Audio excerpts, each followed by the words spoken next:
Batid ko na nagdadrag siya. Sa bawat pamilya may gulo talaga. May tampuhan, may sama ng loob, may mga salitang hindi nasabi noon pa. At may mga lihim na pilit inilibing pero sumisingaw pa rin pagdating ng tamang panahon. Normal lang yan sa mga ordinaryong tao. Pero paano kung ang pamilyang pinag-uusapan natin ay hindi simpleng pamilya? Paano kung ang pamilyang ito ay literal na nakapwesto sa pinakamataas na trono ng kapangyarihan? Paano kung ang alitan nila ay may epekto sa milyong Pilipino? Paano kung ang hindi pagkakaintindihan nila ay kayang yumanig sa ekonomiya, sa politika, at sa kinabukasan ng bansa? At sa gitna ng lahat ng gulong ito, nandoon si Imee Marcos. Ngunit bago natin pag-usapan ang bawat aligasyon, bawat bitak, bawat paratang at bawat akusasyon na bumulaga nitong mga nakaraang buwan, kailangan muna nating intindihin kung sino ba talaga ang babaeng nasa gitna ng unos. Dahil ang isang Imee Marcos ay hindi nabuo dahil lang sa politika.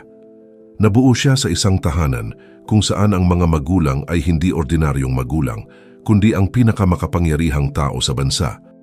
Si Maria Imelda Josefa Remedios Marcos, o mas kilala nating Imee Marcos, ipinanganak noong 1955 sa Mandaluyong, panahon kung kailan nagsisimula pa lamang ang meteoric rise ng kanyang ama sa politika.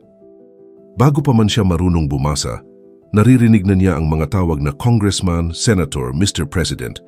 Sa murang edad, mas normal sa kanya ang mga diplomatic dinner kaysa children's party. Ang pakikipagkamay sa foreign ambassadors ay mas madalas pa kaysa pakikipaglaro sa kapwa-bata. Ganito ang mundong kinamulatan niya, magarbo, magulo, puno ng anino at puno ng mata na nakatitig sa kanya sa lahat ng oras. Dahil anak siya ng Pangulo, lumaki siyang alam na niya kung paano gumagana ang kapangyarihan. Hindi na niya kailangan pag-aralan, araw-araw niyang nakikita. Pero kasabay nito, araw-araw niya ring naririnig ang mga bulungan laban sa pamilya nila. Minsan tahimik lang siyang nakaupo, pero nararamdaman niya ang tensyon na hindi pa niya kayang pangalanan. Kritika, protesta, ingay ng sambayanan, lumaki siyang kasama ang lahat ng ito at dito nagsimulang mabuo ang tanong na sumasama sa pangalan niya hanggang ngayon. Ano ang tunay na Imee Marcos? Ano ang totoo sa likod ng ngiti? Ano ang totoong nasa likod ng matapang na personalidad? At bakit napakaraming kontrobersya ang sumunod sa kanya kahit saan siya pumunta? Pagdating niya sa kolehiyo, dito lumitaw ang unang bitak sa kanyang pangalan. Princeton, UP Law, mga titulong binabanggit niya sa ilang interview noon pero sinisilip ng publiko ngayon. Hindi maikakaila hanggang ngayon isa pa rin ito sa mga pinagdedebatehang bahagi ng kanyang buhay. Dahil habang tumatanda si Imee, parang mas lumalalim ang pagka-intriga sa educational claims niya. Bakit hindi malinaw? Bakit hindi transparent? Bakit iba ang sinasabi ng record sa sinasabi ng bibig? At kahit gustuhin ng ilan na kalimutan na ang nakaraan, hindi ito mawawala. Dahil ang isang politiko, lalo na isang Marcos, laging hawak ng publiko sa bawat salita, bawat pahayag, bawat diploma na sinasabi nilang meron sila. Pero bago po ang lahat, baka pwedeng palike muna ang video na ito. Isang simpleng click lang, pero malaking tulong yan sa aming mga content creators para makagawa pa ng mga kwentong gaya nito. Maraming salamat po. Pagbalik niya sa Ilocos, dito naman umusbong ang political identity niya. Bilang gobernador, may mga nagmamahal sa kanya, pero may mga nagsasabi ring may bahid ang ilang proyekto, lalo na ang kontrobersyal na Tobacco Excise Tax Fund. Ilocos Norte Governor Imee Marcos sumarap na sa pagdinig ng Kamara tungkol sa manumalyang Tobacco Excise Tax. Sa pagdinig, isa-isang sinagot ni Governor Imee ang mga katanungan ng mga kongresistang miyembro ng komite. Iginiit ni Imee na walang irregularidad gamit ang 66 million pesos na Tobacco Excise Tax. Kahit lumipas ang maraming taon, laging may tanong, saan napunta ang pera? Sino ang nagdesisyon? Bakit hindi malinaw ang records? Walang kasong nauwi sa pagpapanagot, pero hindi ibig sabihin ay nawala ang pagdududa. Hindi nawawala ang usap-usapan kapag ang pinanggalingan mo ay pamilya ng makapangyarihan. Ngunit kahit may mga isyong bumabalot sa pangalan niya, hindi maitatangging isa sa pinakamalakas niyang sandata ang karisma niya online. Sa social media bigla siyang naging cool tita, palangiti, kwela, nakakatawa, relatable. Maraming nagulat dahil ang isang Marcos biglang naging social media darling. Doon nagsimula ang pagkakahati ng opinyon ng publiko. May nagsasabing genuine siya, may nagsasabing strategy lamang ito, pero anuman ang totoo, epektibo ito. At dito unang gumalaw ang imahe ni Amy bilang ibang klase na Marcos. Subalit walang nag-akala na ang pinakamalakas na bagyo sa political career niya ay manggagaling mismo sa loob ng sarili nilang pamilya. Dahil pagdating ng 2025, hindi na napigil ang pagsabog ng hidwaan nila ni Pangulong Bongbong Marcos. Ilang dekada nang may mga bulong tungkol sa tensyon nila, pero never pa itong naging ganito kaprangka, kalantad at kaingay. Mismo si Amy ang nagsabing hindi sila nag-uusap. Hindi dahil hindi niya gusto, kundi dahil may mga humaharang. Isipin mo yon, kapatid mo Pangulo ng Pilipinas, pero may nagsasabing hindi kayo dapat mag-usap. Sino kaya ang mga iyon? Anong interes ang nakataya? Anong kinasasangkutan nila? At bakit kailangan pigilin ang komunikasyon ng magkapatid? At habang pinipilit ng publiko intindihin ang nangyayari, bigla namang naganap ang isa sa pinakamalaking political turn ng taon. Iniwan ni Amy ang slate na sinusuportahan mismo ng kanyang kapatid.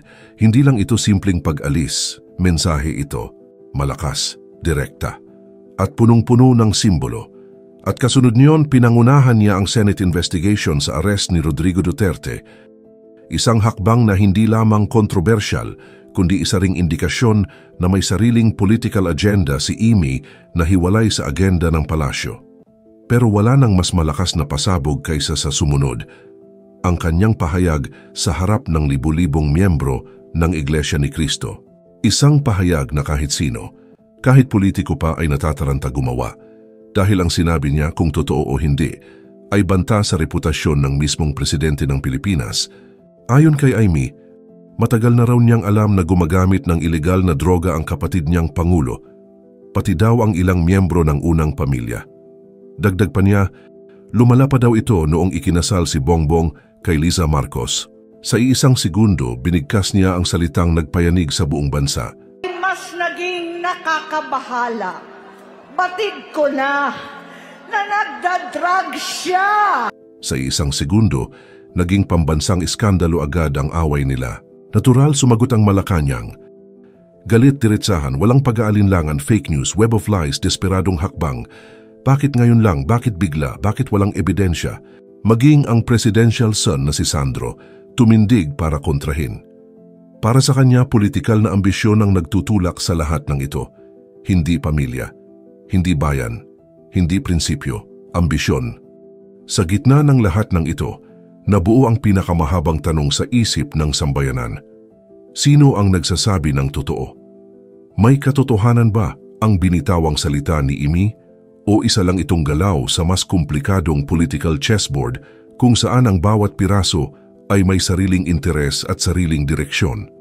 At ngayon, kahit saan ka tumingin, sa social media, sa balita, sa mga kanto ng palengke, iisa ang pinag-uusapan: ang Marcos siblings, ang away, ang politics, ang katotohanan, ang kasinungalingan, ang motibo, ang susunod na eleksyon, ang kapangyarihang hindi kasama sa hapagkainan ng ordinaryong Pilipino, pero may direktang epekto sa buhay natin. At sa gitna nito, isang imahe ang lumilitaw: si Amy Marcos bilang politiko na may sariling isip, sariling direksyon at sariling larong pinapasukan. Pero kasabay nito, si Amy rin ang politiko na panay kontrobersya, panay tanong, panay duda ang sumusunod. Sa huli, hindi lang tanong kung ano ang sinabi niya. Ang totoong tanong ay bakit niya ito sinabi, para kanino, para saan, at gaano kalaki ang magiging epekto nito sa Pilipinas. At ngayon, dito na papasok ang huling bahagi ng kwento. Habang patuloy na umiikot ang mundo ng politika, habang ang bayan ay nahahati, at habang ang pamilyang Marcos ay unti-unting binubuksan ang kanilang pinakamalalim na lamat sa harap ng publiko, manatiling mulat. Dahil ang katotohanan, hindi yan nakukuha sa isang pahayag lang. Hindi yan nahuhugot sa isang rally. Hindi yan basta-basta lumalabas sa bibig ng isang politiko, kahit pa kapatid siya ng Pangulo. Ang katotohanan ay hinuhukay, sinusuri, sinisilip, pinagdududahan. At ngayon, nasa kamay mo ang pinakamahalagang tanong. Sino ang pinaniniwalaan mo? Ang senador na nagsasabing oras na para magsalita? O ang Pangulo at ang kanyang pamilya na nagsasabing paninira lang ang lahat? Isang bagay lang ang sigurado. Hindi pa tapos ang kwento.